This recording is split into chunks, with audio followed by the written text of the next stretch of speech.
In Siskiyou County Sheriff's Office and District Attorney's Office overloaded with criminal cases. Tonight, how the sheriff and the DA are handling the workload. News 10's Crystal Henderson is in the news center with more. Crystal? From cold cases to new murder investigations, the sheriff and the district attorney are working together to bring closure to several major open cases. It's not like anything the Siskiyou County district attorney has ever seen. It's unprecedented.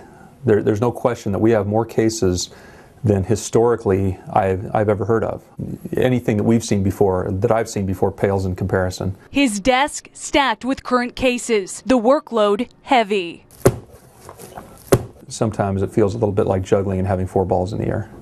That's how it feels right now. We've got plenty going on in Siskiyou County, and too much crime, and it looks like this could be a record homicide year for us, unfortunately. Several murder investigations, the top priorities right now. The Christopher MacCallum murder case at the top of that list. 2 suspects have been arrested in that case. A double murder in Fort Jones this summer also has another suspect going through the courts, and detectives working to prove one Montague woman's husband is responsible for her death. On top of that, investigators and prosecutors also working on several cold cases that are now hot, with suspects recently arrested. The gold heist, another major open case for Siskiyou County. Detectives say they're making major progress. They just found a stolen item from the courthouse they believe will lead them to the thieves. The sheriff and the DA working closely together through it all. Even though we put together a case, he's got to be convinced that he could prevail in a court of law, with that case. The district attorney now working to turn the evidence in those cases into convictions. We want to strike when the iron's hot. We want to find the case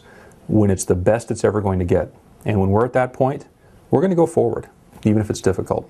Each of the DA's lawyers have their hands full, working 2 murders each. He says it's too much. We're just concerned with not burning people out, because what you find when you come across a prosecutor is that you find somebody who really cares about justice. And those are the people that we have working here.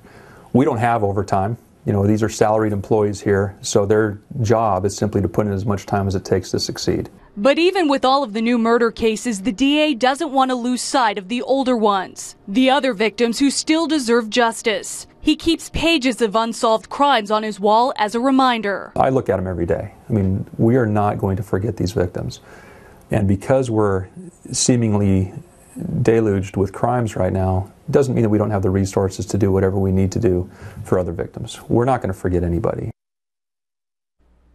Some of the district attorney's lawyers are going through extra training right now to handle these murder cases. Covering your news, Crystal Henderson, News 10.